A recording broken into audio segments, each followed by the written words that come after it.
What's up, guys? It's Uncle Freedom coming to you on another glorious and well-deserved quasi-day off, because it's not really a day off. And today we're going to talk about my top no-go defensive rifle rounds. So if that sounds like fun to you, go ahead, like, subscribe, do the whole YouTube thing, and tell a friend, because we're growing, and for that I do thank you.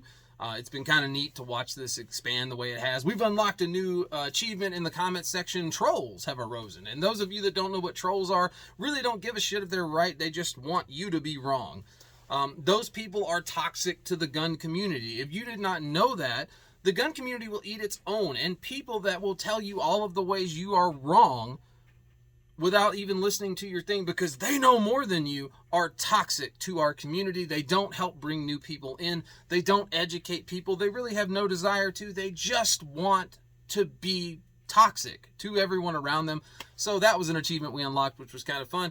The next one was I had some questions. Housekeeping deal. Why don't I have ballistic shell video to back up what I'm talking about in the video? Great question. I answered it a whole lot, to the point where I actually stopped answering it and figured I'd address it at the beginning of this video.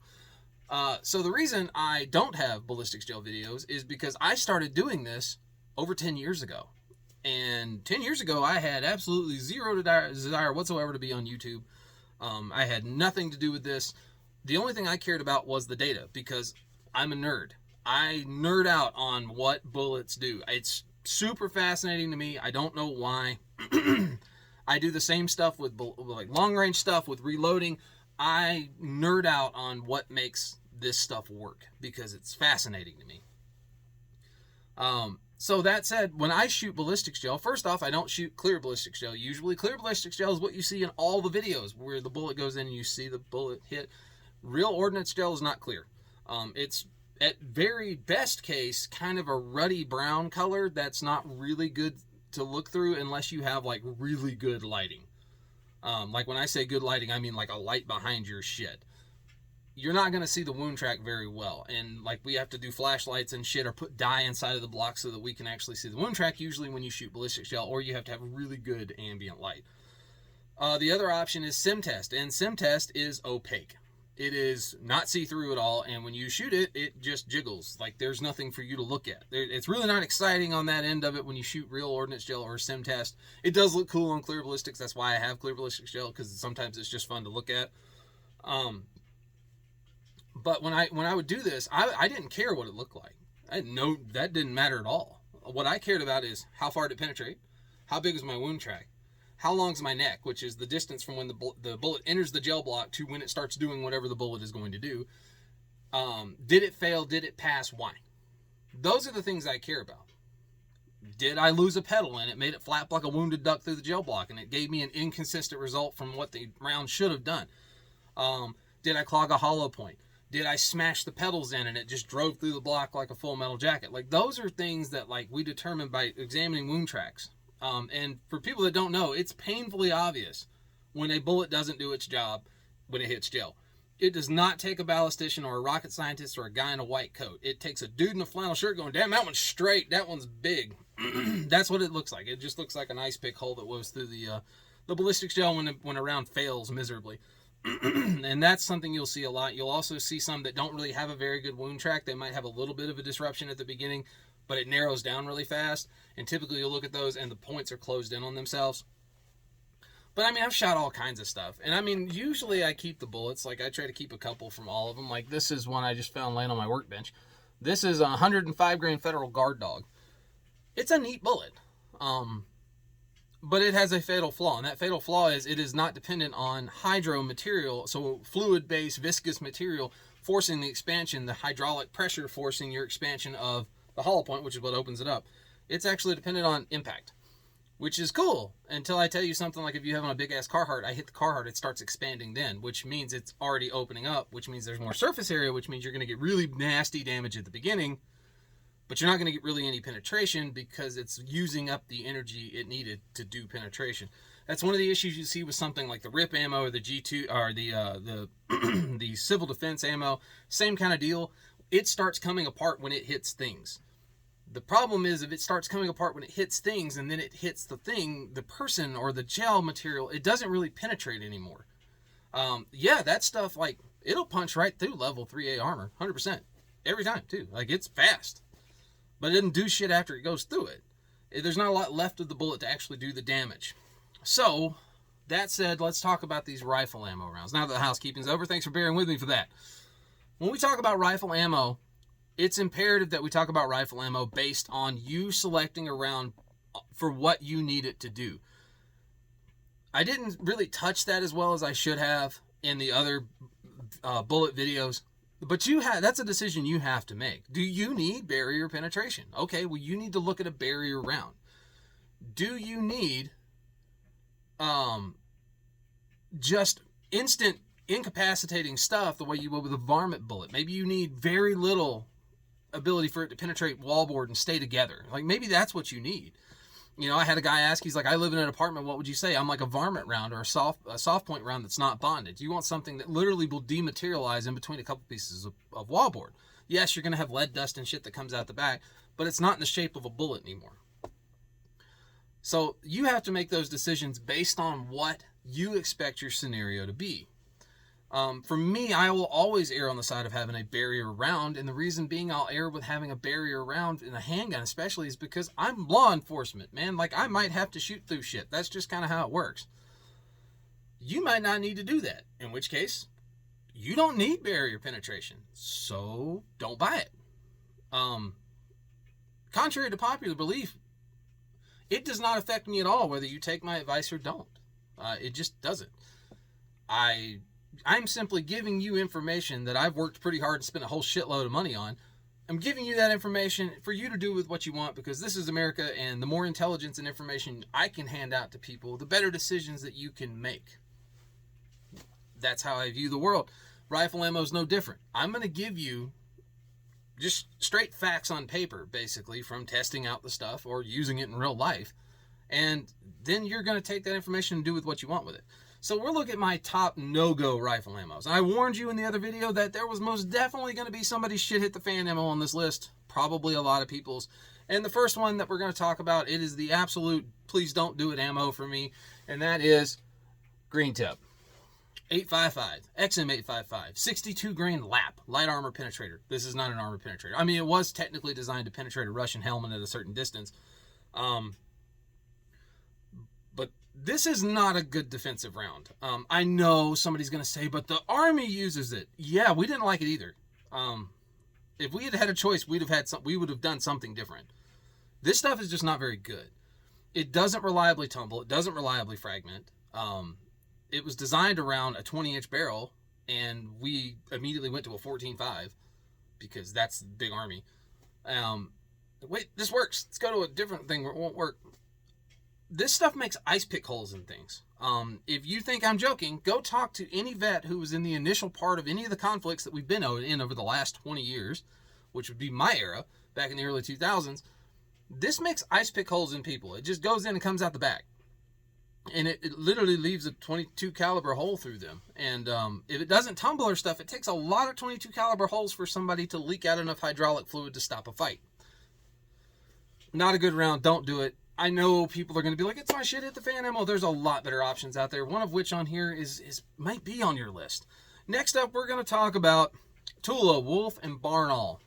Okay, guys, this is not defensive ammo. This is not defensive ammo.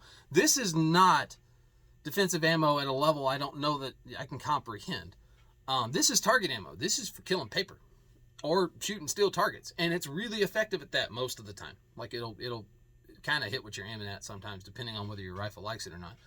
But it does cause undue wear to your rifle. It can cause undue wear to your extractor. I said can because there's no absolutes really when we deal with guns. You may run your shit. There's somebody that's going to be like, I've shot 50,000 rounds on my rifle and I've never had a single malfunction with Wolf or Tula. Cool, man, because you need to patent that bolt because that extractor should have gave out a long time ago.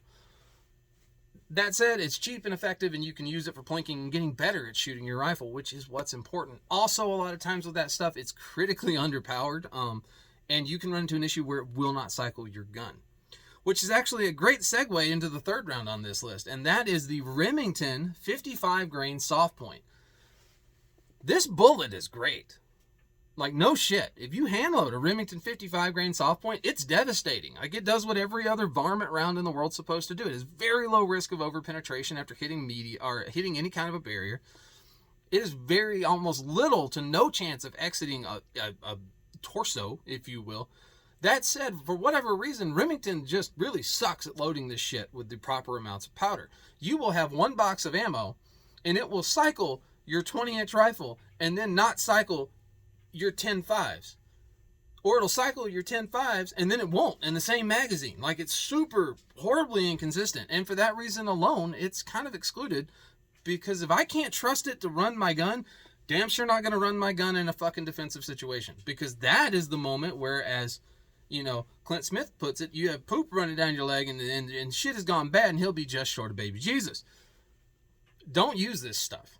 Maybe they'll make some improvements now that they're under new ownership, but as of right now, man, like, no. It's going to take a lot to earn back my trust, too, because I have wasted a lot of rounds and had to pull the fucking bullets out of them because they didn't go off. And you would pull it out and you'd have like 3 grains different in charge weight. It was wild. So next up, number 4 on my list is a Winchester offering. Surprise. If you watch the no-go pistol ammo, surprise. That said, some of Winchester stuff's pretty good, but this one's not one of them. And this is the USA Ready 62 grain open tip. I saw this and I was like, dude, 62 grain open tip, Mark 318? Fuck yeah, let's do this, right? I talked about 318 in the other video. If you don't know what I'm talking about, go watch my top 10 defensive rifle rounds. This is not that. And it's not even like open tip match quality anywhere. Like, this shit shoots like a 2.5-inch group with a really good rifle. And then with a shorter barreled, really good rifle, it shoots like a 3-inch group. I've yet to find anything I can put this in that it shoots a decent group out of. And that is just kind of a no-fly zone for me for defense, because I want to put all my rounds in as small of a package as I can when I shoot something. Maybe I'm spoiled. I don't know, but I can tell you this ain't it. That said, it's always reliably functioned a firearm. It's just not reliably hit what the fuck I aimed at, which is not a me problem. It's a this problem, because there's no other explanation for it. That said, it was also very dirty. I noticed that pretty quick. Like, it was nasty and dirty, and like I had all kinds of fucking fouling that wasn't normal, and this was an unsuppressed gun I was shooting it out of. So there's the top 4. Number 5 is any and all Full Metal Jacket range ammo. If you pick up 223 range ammo, that is not defensive ammo. That is range ammo. That is for killing metal targets and paper targets, okay? It's not just as good. It's not even in the same sport as just as good. It's for killing paper. Leave it there. Let it kill paper. I mean, even some of the stuff like the Norma Tactical, I love this too. Norma Tactical is like 3,240 feet per second. That's higher than M193, by the way, out of a 26-inch barrel. Forgot that part, right? Yeah, no. It doesn't go that fast out of a 16, 18-inch barrel. It doesn't reliably do anything. But it is really good at shooting steel targets, and this shit's actually pretty accurate. So I will give Norma that. This is very accurate. And it does a great job at shooting like 1.25, 1.5-inch groups, which is really good for like normal ball ammo. That said, this is range ammo to shoot shit on the range. Same thing if you buy like, big boxes of, ammo. So number 6, and this one's last. And I put this one as last on the list because honestly, I can't say it's ineffective, but I can say it's inconsistently effective. And that is M193. You could do worse, clearly, for a defensive rifle round. That said, this would not be a choice for me at all. This is not even in the game for self-defense inside of my home. But if the world went to dog shit tomorrow, this is not the worst option you're going to find. We talked about the worst options you're going to find. This is not it. This round was designed around firing out of a 1 and 12-inch twist barrel. That was the old M16A1s. So that fired out of a 1 and 12-inch barrel. A 1 and 12-inch barrel with this 55 grain projectile reliably tumbles and fragments pretty much every time, which is fucking stellar. That's the reason the Russians went and developed their own, what is it, 7.62, or yeah, 7.62. If I'm wrong, correct me. Their poison bullet round for the AK-74. That's where the idea came from. This stuff doesn't always do what it's supposed to do out of a 1 and 7, 1 and 8, 1 and 9 twist rifle. It just doesn't, okay? It's overstabilized. It may not tumble because it's overstabilized. You need to keep that in the back of your head. Again, select your ammunition based off of your perceived use for the ammunition in that defensive thing. For me, this is not a perceived use of defensive ammunition for anything outside of, well, shit, all the electronics went dead at the same time and the cars all quit working at the same time and we're being invaded. This would work there. I mean, this shit's fast. It can fragment. It does pretty well on pretty much all barriers. You're going to get a big nasty chunk of shit coming out the back. That said, once it hits a hydro medium, good God, forgot the word. Once a natural material, if you will, it doesn't tend to over-penetrate that. Usually ever. It dumps energy. And the thing is, when we're talking about rifles, we're no longer talking about the energy game. It's going to have enough energy. Unless you're shooting 300 blackouts with 220 grain subsonics, then that's not an energy thing. But you did just launch a pinky finger at a motherfucker. So let's be real about that. I wouldn't want to get hit with a fucking pinky finger, even if it is only at 800 feet per second. Screw that. That said, those don't reliably fragment. But I wouldn't get hit with that shit. Could you imagine that? Fuck that. Damn it. Anyway, so yeah, this is a decent enough option if the world was ending tomorrow. This would make a defensive round then, but this still wouldn't make a defensive round inside of your house unless you like extra holes in your house. So there you go. An honorable mention, we have two. Specifically, one of them is just a bullet, and that is the Barnes Varmint Grenade. Varmint grenades have this big, nasty looking hollow point here. Big long bullet. This is a 50 grain bullet. So this is a very long bullet for 50 grain, but this is a compressed powder, basically. You can hit a tomato with this, and that bullet comes completely apart in the tomato, and you just get like a cloud of shit that comes out the back. Like, it's a nasty freaking round. That said, it suffers from some of the same problems all that other really hyper ammo has, the Liberty ammunition and stuff, which is you give up the ability to penetrate, but you get this super nasty, violent expansion in the front. That said, I would not run this unless the world had gone down, because I don't want to explain why I picked a round that's probably going to maim people over kill. Sometimes it's better just to end the situation instead of going to court later with a guy that's like gimpy, missing half of a pec and an arm. Just saying. And last on the list, it's an honorable mention because it's basically unobtainium, and that is the 855A1. The 855A1 was the Army's answer to still having the steel penetrator inside of it, but actually doing what it's supposed to do out of a 14.5-inch barrel. Where the hell was that shit at in the early part of the war? Holy God. This stuff is a green bullet, so now not only are you shooting a much more ballistically effective round, you are also not making people mad that hug trees. Win for everybody.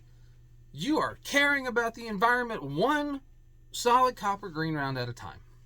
That said, this stuff is nasty. It will go through barriers, and it will absolutely wreck ballistics gel after the barriers. It'll wreck ballistics gel when you shoot it straight into the barrier, the ballistics gel. It's a nasty round, but it's basically unobtainium, and if you can find it, it is ridiculously expensive, and I would be the first to tell you, this is not worth gunbroker prices, okay? It's neat to have.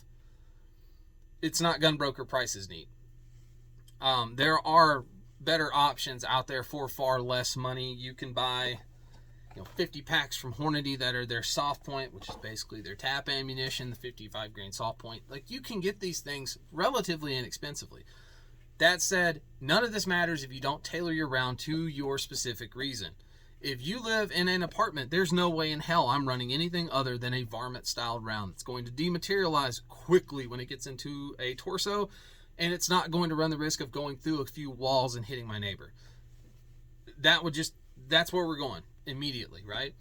If I'm looking at a situation like I do in law enforcement where I might have to get through barriers, I want a barrier blind round. I need to know that if I shoot 3 rounds into a windshield, those rounds are going to keep going and get to the target behind that so I can stop whatever it is I'm there to stop. I need to know if I've got a dude hiding behind a door in an environment where he's holding people down and I've got a clean shot through safety glass, basically, that I can take this round that's ballistically made, that it's built to go through barriers, and I can punch through that barrier and punch that piece of shit's ticket so we can save whoever we need to save. You have to choose your rounds based off of your criteria. Everybody's got their own criteria for what they want their round to do. If you need no over penetration risk pretty much ever for any reason and you want all your energy jump, great, pick a varmint bullet. If it's the end of the world and you need lots of it to buy it cheap and stack it as cheap as you can and stack it deep, get some 193, man. It's probably the most reliable, cheap option that you can buy in bulk. I'll say that. That's the reason it's the last on the list, because it's the closest thing to what I would run if I didn't have another option. But I have other options, and you do too, because you're American for the most part. Although I will say, shout out to my South African guys. That's really cool to get comments from them and actually talk to them about real-world use of some of their ammunitions that they've seen in South Africa, which is pretty cool. Fascinating stuff, to be for sure. But keep an eye out, guys.